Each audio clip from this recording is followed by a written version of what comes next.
दोस्तों ये वीडियो काफ़ी इंपॉर्टेंट है बिहार शिक्षक भर्ती के लिए। आप इस वीडियो को ध्यान से देखते रहिएगा। इस वीडियो के माध्यम से हम बात करने वाले हैं जो भारत की जनगणना है प्लस बिहार की जनगणना है, दोनों में कंपैरिजन करते हुए बिहार की जनगणना को अच्छे तरीके से यहाँ पर डिस्कस करेंगे। क्योंकि बिहार की जनगणना से एक या दो प्रश्न आपके डायरेक्ट एग्जाम में जो स्टैटिक जीके है या जो ज्योग्राफी वाला पोर्सन, जीएस वाला पोर्सन है, वहाँ पर देखने को मिल जाएगा। बहुत ही बेहतरीन तरीके से हमने सारे चीज़ों को यहाँ पर नोट डाउन किया हुआ है और सब कुछ आपको यहाँ पर कॉन्सेप्ट के साथ बताने वाले हैं। आप इस वीडियो को ध्यान से देखते रहिएगा। वीडियो में आगे बढ़ूं उससे पहले आप सभी को एक छोटी सी जानकारी देते। अगर आप बिहार शिक्षक भर्ती की तैयारी कर रहे हैं, खास करके प्राइमरी की, तो आप सभी के लिए गुड न्यूज है। हमारे संस्थान की तरफ से मात्र 199 में इसमें ऑफर चल रहा है। सभी जो कंप्लीट नोट्स हैं पेपर फर्स्ट और पेपर सेकंड के सिलेबस के अकॉर्डिंग टॉपिक वाइज यहाँ पर तैयार कर लिए गए हैं और ये मात्र 199 में इसमें ऑफर चल रहा है। आपको नोट्स यहाँ पर मिल जाएंगे। आप इस नंबर पर व्हाट्सअप कर सकते हैं, यहाँ से नोट्स बाई कर सकते हैं, या फिर इस वीडियो के डिस्क्रिप्शन बॉक्स को, कमेंट बॉक्स को चेक करिएगा, जहाँ पर बाई करने का लिंक यहाँ पर दिया गया है। जैसे ही आप यहाँ पर क्लिक करेंगे, आपको पेमेंट करना होगा किसी भी तरीके से ऑनलाइन 199 का, और आपको तुरंत एक टेलीग्राम चैनल का लिंक दिया जाएगा। आप उसको ज्वाइन करिएगा। समस्त नोट्स आपको यहाँ पर जो है टॉपिक वाइज मिल जाएंगे। आप यहाँ पर देख सकते हैं। सबसे पहले मैं बता दूं, एससीईआरटी बुक्स यहाँ पर मैं कवर करवा रहा हूँ। कक्षा 1 से लेकर के 10 तक की सभी एससीईआरटी बुक्स का पीडीएफ कुछ इस तरीके से यहाँ पर निचोड़ आपको मिलने वाला है। आप यहाँ पर जल्दी से देख लीजिएगा ताकि आपका ज़्यादा समय ना जाए। दूसरी बात, एससीईआरटी के अलावा आपको एनसीईआरटी के ऐसे ही आपको सभी पीडीएफ्स मिलेंगे। इसके अलावा सिलेबस के अकॉर्डिंग इसमें Hindi, English, reasoning, maths, science, environment, national movement, GS, history, geography, polity, economics, strategy के Bihar special, Bihar current affair, India world के करंट अफेयर के सभी हैंड रिटन जो नोट्स हैं वहाँ पर दिए जाएंगे। यानी कंप्लीट तैयारी आपको जो है यहाँ से करा दी जाएगी। आप अगर एक बार नोट्स बाई कर लेते हैं तो 100% आप यहाँ पर एक से पक्की कर लेंगे, और अगर आप जो है सिलेक्शन नहीं ले पाते हैं तो 100% आपका जो पूरा पेमेंट होगा वो यहाँ पर वापस कर दिया जाएगा। जो कि नोट्स मैंने अच्छे तरीके से बनाए हैं, तो मैं यहाँ पर गारंटी लेता हूँ कि पेपर इससे बाहर नहीं जाएगा। अगर आप नोट्स बाई करते हैं, सिलेक्शन नहीं होता, तो आप मुझे व्हाट्सएप करिएगा और अपना स्क्रीनशॉट पेमेंट वाला भेज दीजिएगा। हम आपको जो है पूरा पैसा यहाँ पर वापस कर देंगे। यहाँ पर आप देख सकते हैं कि ये जो सिलेबस के अकॉर्डिंग नोट्स है वो आपको तुरंत टॉपिक वाइज जो है, जैसे ही आप बैच को परचेज करेंगे वो तुरंत आपको मिल जाएंगे। तो सारे सब्जेक्ट के नोट्स मैंने यहाँ पर जो है भेज दिए हैं। आप स्क्रीन पर सब कुछ देख सकते हैं। सारी जानकारी आपको यहाँ पर वीडियो के माध्यम से मिल चुकी होगी। ये कुछ बिहार स्पेशल का मैं सैंपल आपको दिखा रहा हूँ और ये बिहार आपकी करंट अफेयर है। सब कुछ आपको मिलेगा, बस आप नोट्स को बाई कर लीजिए। अब हम बात करते हैं यहाँ पर जनगणना की। जनगणना आप सभी को पता है कि 2011 में हुई थी, 2021 में होनी थी, लेकिन कोविड की वजह से जो है नहीं हो पाई, और अब पुनः 2023 में प्रस्ताव शुरू हो चुका है और कुछ दिन के बाद ही जनगणना आपकी यहाँ पर होना शुरू हो जाएगी। तो ये आपको याद रखना है कि 15वीं जनगणना थी। स्वतंत्र भारत की अगर आपसे पूछेगा तो 7वीं जनगणना थी। इस पॉइंट को याद रखिएगा। और वर्ष 1871 से जनगणना जो है शुरू होती है लॉर्ड मेयो के शासनकाल से, और ये अनियमित जनगणना थी। लेकिन नियमित जनगणना जो आपकी होती है वर्ष 1881 में लॉर्ड रिपिन के काल से होती है, और ये हर साल 10 वर्ष पर होती है। ये सभी पॉइंट आपको एग्जाम हाल के लिए इंपॉर्टेंट है, हमने यहाँ पर बता दिया। अब यहाँ पर अगर हम बात करें, भारत की जनसंख्या 1,21 करोड़ है जनगणना 2011 के हिसाब से। अभी तो 1,42,000 पार कर चुका है, और इंडिया इस समय जो है चाइना को पीछे छोड़ करके विश्व का नंबर 1 जो कंट्री है बन चुका है जनसंख्या के मामले में। लेकिन फिलहाल जनगणना 2011 के हिसाब से 1,21,000 जनसंख्या थी। बिहार की अगर हम बात करें तो 10,40,000 जनसंख्या यहाँ पर थी। भारत में 3rd नंबर आता है जनसंख्या के मामले में बिहार का। फर्स्ट नंबर है यूपी का, सेकंड नंबर पे है महाराष्ट्र का, और 3rd नंबर आपका आता है बिहार का। यूपी की जनगणना अगर हम बात करें 2011 के सापेक्ष तो लगभग 20 करोड़ के आसपास समथिंग थी। यहाँ पर अगर हम बिहार की बात करें तो देश की कुल जनसंख्या का 8.6% जो जनसंख्या है वो बिहार की जनसंख्या है। तो इस पॉइंट को याद रखिएगा, ये काफ़ी ज़्यादा इंपॉर्टेंट है। आगे बढ़ेंगे। जनघनत्व जो है वो 382 है भारत का, लेकिन बिहार का वहीं पर 1106 है, और बिहार देश में सर्वाधिक जनघनत्व के मामले में पहले स्थान पर आता है। इस पॉइंट को भी याद रखिएगा। इसके अलावा लिंगानुपात जो है 943 है भारत का, बिहार का है 918। दोनों आपको मैं इसलिए याद करवा रहा हूं ताकि आप कंपैरिजन करते हुए पढ़ाई करेंगे तो आप यहां पर कंफ्यूज बिल्कुल नहीं होंगे। और भारत की भी जनगणना आपसे पूछी जा सकती है और बिहार की तो पूछी जाएगी, इसलिए दोनों को आपको याद रखना जरूरी है। शिशु लिंगानुपात है 919 भारत का, 935 है यहाँ पर बिहार का, और कुल जो नगरीय जनसंख्या है वो भारत की है 31.2%। वहीं पर कुल ग्रामीण जनसंख्या जो भारत की है 68.8%। इन दोनों को जोड़ेंगे तो 100% यहाँ पर हो जाएगा। ऐसे ही बिहार में जो ग्रामीण जनसंख्या है वो 88.7% है, और नगरीय जनसंख्या जो है 11.3%। इसलिए देखिए कि नगरीय जनसंख्या कितनी कम है बिहार की, और जो ग्रामीण है बहुत ज़्यादा है। ये दोनों पॉइंट आपको याद होने चाहिए। इसके अलावा ये पीडीएफ हमारे टेलीग्राम चैनल पर फ्री में उपलब्ध है। आप एमबी टीचिंग पॉइंट को सर्च करिएगा, टेलीग्राम चैनल मिल जाएगा, वहाँ से जो है इसको डाउनलोड कर सकते हैं। और कंप्लीट जो नोट्स के लिए मैंने अभी आपको वीडियो के बीच में ही तरीका बता दिया, आप वहाँ से फॉलो करते हुए नोट्स ले सकते हैं। एससी कैटेगरी की जनसंख्या जो है 16.6% है इंडिया में, 15.9% है बिहार में, वहीं पर एसटी जो है 8.6% है। टोटल जनसंख्या इंडिया की, और 1.3% जो है वो जनसंख्या है यहाँ पर बिहार की। बिहार में एसटी बहुत कम है, चूँकि जो झारखंड राज्य है जब अलग हुआ 2000 में, तो जो बहुत ज़्यादा एसटी वाले जो थी जनजाति, जो जनजातियाँ थी एसटी वाली, वो सब चली गई झारखंड में, इसलिए बिहार में एसटी बहुत कम है। इस पॉइंट को याद रखिएगा।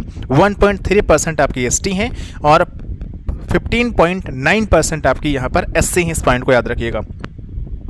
साक्षरता दर की अगर बात करें तो भारत में है 73%, वहीं पर जो है बिहार की बात करें तो 61.8% है, जो कि भारत में सबसे कम साक्षरता दर बिहार राज्य की है। इस पॉइंट को भी याद रखिएगा। आगे बढ़े। यहाँ पर पुरुष साक्षरता अगर हम बात करें भारत में तो 80.9% है, और वहीं पर महिला साक्षरता जो है 64.6% है। इसके अलावा अभी मैंने आपको यहाँ पर दिखाया था कि बिहार में 61.8% जो है टोटल साक्षरता है। वहीं पर अगर पुरुष की साक्षरता आपसे पूछा जाए तो आप 10% ऐड कर देंगे तो 71% आपकी बिहार की पुरुष साक्षरता आ जाएगी, और वहीं पर जब 61 में आप 10 घटा देंगे तो 51% जो साक्षरता होगी वो यहाँ पर महिला की आ जाएगी। तो ये दोनों पॉइंट एग्जाम के लिए इंपॉर्टेंट है।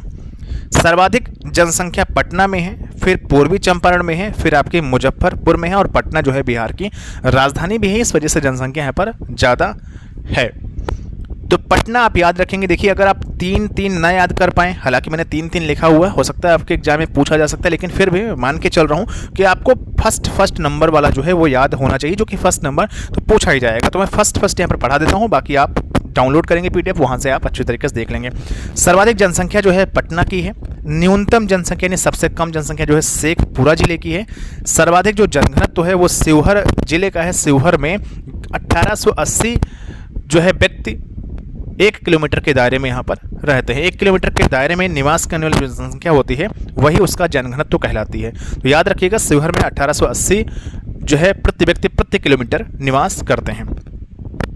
इसके अलावा न्यूनतम जो जनघनत्व है वो कैमूर जिले का है। 10 की जो वृद्धि हुई है वो 25.4% हुई है, और 10 की वृद्धि में 6 नंबर का ये राज्य है 10 की वृद्धि के मामले में। सर्वाधिक 10 की वृद्धि कहाँ पर हुई थी? तो मेघालय में हुई थी। इस पॉइंट को याद रखिएगा। इसके अलावा सर्वाधिक जो 10 की वृद्धि है वो मधेपुरा डिस्ट्रिक्ट में हुई है। न्यूनतम 10 की वृद्धि जो हुई है गोपालगंज जिले में हुई है, जो यूपी से टच करता हुआ जिला है। सर्वाधिक जो लिंगानुपात है वो गोपालगंज जिले का है। इस पॉइंट को याद रखिएगा। आगे बढ़े। यहाँ पर न्यूनतम जो लिंगानुपात है वो मुंगेर जिले का है। सर्वाधिक जो साक्षरता है वो रोहतास जिले की है, ये भी आपका यूपी से टच करता है। न्यूनतम जो साक्षरता है पूर्णिया जिले की है। पूर्णिया जो जिला है आपका वो पश्चिम बंगाल साइड से टच करता है। तो न्यूनतम साक्षरता कहाँ पर है? पूर्णिया की है। आगे बढ़े। सर्वाधिक पुरुष साक्षरता की अगर बात की जाए तो रोहतास में है, और सर्वाधिक साक्षरता भी आपके रोहतास में है। न्यूनतम पुरुष साक्षरता पूर्णिया में है, और न्यूनतम जो आपकी साक्षरता है पुरुष महिला की वो पूर्णिया जिले में ही है। सर्वाधिक जो महिला साक्षरता है वो रोहतास में है, लेकिन यहाँ पर एक चीज़ बदल गई, एक डेटा बदल गया। न्यूनतम महिला साक्षरता सहरसा की है। सब में तो पूर्णिया था, लेकिन यहाँ पर सहरसा जो है। इस पॉइंट को याद रखिएगा। महिला साक्षरता सबसे कम सहरसा की है। आगे बढ़ेंगे। सर्वाधिक नगरीय जनसंख्या पटना की है, और पटना बिहार का एकमात्र महानगर भी है। इस पॉइंट को याद रखिएगा। पटना का पुराना नाम पाटलिपुत्र है। जब इतिहास हम पढ़ाएंगे तो आप समझ जाएंगे, और हमारा एक सेकंड लेक्चर और अपलोड होगा जिसमें आज हम SCRT को कवर कर रहे होंगे। न्यूनतम जो नगरीय जनसंख्या है वो समस्तीपुर जिले की है, और समस्तीपुर जिले में सबसे ज़्यादा बिहार शिक्षक भर्ती की जो सीटें हैं वो यहाँ पर देखने को मिल रही हैं। करीब 7500 प्लस सीटें समस्तीपुर जिले में आई हैं, जो कि पटना के बाद दरभंगा के पास समस्तीपुर पड़ता है। आगे बढ़ेंगे। बिहार में SC जो जनसंख्या है बिहार की कुल जनसंख्या का 15.91% है। यानी बिहार में जो SC जनसंख्या है बिहार की कुल जनसंख्या का 15.91% है। आगे बढ़ेंगे। यहाँ पर सर्वाधिक जो SC है वो कहाँ पर है? तो गया में है। आप सभी को पता है कि गया में अंतर्राष्ट्रीय हवाई अड्डा भी है। बिहार में 2 अंतर्राष्ट्रीय हवाई अड्डे, एक गया एक पटना। पटना का नाम है लोक नारायण जयप्रकाश के नाम से है। बिहार में पढ़ाऊँगा, अगले 1 या 2 दिन के अंदर वहाँ सारी चीज़ें कंफर्म हो जाएंगी। सर्वाधिक जो एससी है वो गया की है, न्यूनतम जो एससी है किशनगंज की है। एससी का जो लिंगानुपात है वो यहाँ पर 925 है, इस पॉइंट को भी याद रखिएगा। बिहार में जो एसटी है, बिहार की कुल जनसंख्या का 1.3% है, चूँकि सर्वाधिक जो एसटी थे वो झारखंड में थे। जब झारखंड 1 में था, जैसे झारखंड अलग होता है तो सारे एसटी वहाँ पर चले जाते हैं। आगे बढ़ेंगे। सर्वाधिक जो एसटी हैं वो कहाँ पर पाए जाते हैं, तो पश्चिमी चंपारण में पाए जाते हैं। पश्चिमी चंपारण जो है यूपी से भी टच करता है, ऊपर नेपाल से भी टच करता है। और आपका जो है इस पॉइंट को याद रखिएगा, पश्चिमी चंपारण से में जो है सर्वाधिक एसटी यहाँ पर पाए जाते हैं। न्यूनतम जो एसटी हैं वो शिवहर जिले में पाए जाते हैं। आगे बढ़ेंगे। यहाँ पर एसटी का जो लिंगानुपात है 958 है और 10 लाख की जनसंख्या वाले जो बिहार के ज़िले हैं वो 34 ज़िले हैं। इस पॉइंट को भी आप याद रख सकते हैं। तो ये कंप्लीट जो आपका जनगणना थी बिहार की और इंडिया की, हमने आपको यहाँ पर बता दिया। बाकी नोट्स लेने के लिए आप व्हाट्सएप पर भी ले सकते हैं। और इसके अलावा प्राइस आपका जो है कम कर दिया गया है, 199 रखा गया है। और SCRT वगैरह हम सब बेहतरीन तरीके से कवर कर चुके हैं, ये हम पढ़ाएंगे भी और आपको ऐसे ही नोट्स मिलेंगे। SCRT बिहार में ज़्यादा पूछा जाएगा, आप सभी को पता है कि SCRT सिलेबस में है, तो आपको 1 से 10 तक की जो SCRT है वो आपको पढ़ना है। और हमने पूरा निचोड़ PDF बनाया हुआ है कि आप कम समय में पढ़ सकते हैं। तो नोट्स बाई करेंगे, सभी SCRT आपको तुरंत वहाँ पर मिल जाएंगी। बिहार स्पेशल कितनी अच्छी तरीके से यहाँ पर बनाए हुए नोट्स, आप अगर एक डेटा को मैंने एक साथ यहाँ पर लिख दिया है, बहुत कम समय में आप यहाँ पर तैयारी कर सकते हैं। इसके अलावा आप देखेंगे यहाँ पर बिहार के कुछ डायग्राम वगैरह, मैप वगैरह भी मिल जाएंगे। तो सारी चीज़ें यहाँ पर बहुत अच्छी तरीके से यहाँ पर मिल रही हैं, देख सकते हैं। यहाँ पर पश्चिमी चंपारण मैंने अभी बताया आपको, यहाँ पर देखिए रोहतास भी टच करता है। इस तरीके से आपने यहाँ पर समझ लिया। हम जल्द ही जो है पढ़ाएंगे, शाम तक या फिर कल तक आपको वीडियो जो है बिहार स्पेशल वाला मिल जाएगा। और ये आपके डांस वगैरह हो गए, स्टैटिक जीके का पोर्शन हो गया, सारी कंप्लीट नोट्स जैसे ही आप बाई करेंगे सब कुछ आपको मिल जाएगा। फिर से मिलेंगे एक नए वीडियो के साथ, एक नई जानकारी के साथ। तब तक